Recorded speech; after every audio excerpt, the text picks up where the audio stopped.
اے اللہ جو تڑپ رہے ہیں انہیں کعبہ دکھا دے، جو تڑپ رہے ہیں انہیں مدینہ دکھا دے۔ اے اللہ بڑے دن ہوئے تیرا گھر دیکھے، تیرے حبیب کا در دیکھے۔ اے اللہ تجھے غوث پاک کا واسطہ پیش کرتے ہیں، اے اللہ ہمیں جلدی جلدی مکے مدینے کی بعد اب حاضری عطا فرما۔ اے شفا دینے والے ہمارے سارے مریضوں کو شفا عطا فرما، جو قرضوں کے بوجھ تلے دب گئے انہیں قرضوں سے خلاصی عطا فرما۔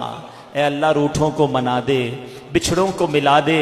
اے کریم تیرے خزانوں میں کمی نہیں مولا، آج سب کی جھولیوں میں برکتیں عطا فرما، سب کے رزق حلال میں برکت ڈال دے، رزق حرام سے ہم سب کو محفوظ فرما۔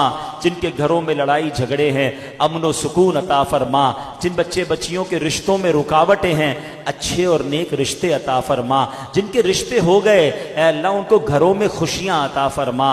اے کریم مولا ہمیں حاسدوں کے حسد سے بچا لے، بد نظروں کی بد نظری سے بچا لے، شیطان کے شر سے بچا لے، جادو ٹونے آسیب سے بچا لے، زمینی آسمانی بلاؤں سے بچا لے۔ اے اللہ زلزلوں طوفانوں اور وائرسوں سے محفوظ فرما۔ اے کریم مولا تیرے خزانوں میں کمی نہیں، آج جس جس کا ہاتھ اٹھا ہوا ہے جو جو تمنائی ہے اے اللہ سب کی جھولیوں میں ان کی مرادیں ڈال دے۔ اے اللہ جو جو ہمارے حق میں بہتر ہے وہ ہمیں عطا فرما، جو حق میں بہتر نہیں اس کا خیال بھی ہمارے دل سے نکال دے۔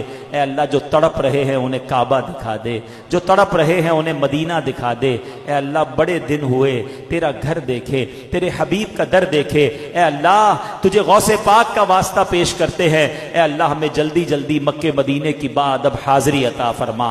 اے اللہ بغداد معلیٰ کی خیر فرما، فلسطین کے مسلمانوں کی خیر فرما۔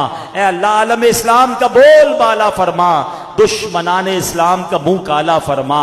اے اللہ ہمارے وطن کی بھی خیر فرما۔ یہاں مہنگائی نے اے اللہ بہت سارے لوگوں کو تنگ کر کے رکھ دیا ہے، بے روزگاری نے تباہ کر کے رکھ دیا ہے۔ اے اللہ کئی لوگ وطن چھوڑ کر جا رہے ہیں، ہمارے وطن کو ایسا خوشحال کر دے مولا کہ یہاں بسنے والا ہر مسلمان خوشحالی والی برکت والی زندگی گزارے، وطن چھوڑ کر بیوی بچوں ماں باپ کو چھوڑ کر کہیں پیسے کمانے کے لیے نہ جانا پڑے۔ اے اللہ ہمیں ہمارے وطن میں ہی خوشحالی والی برکت والی زندگی عطا فرما، ہمارے وطن کو امن و سکون کا گہوارہ بنا۔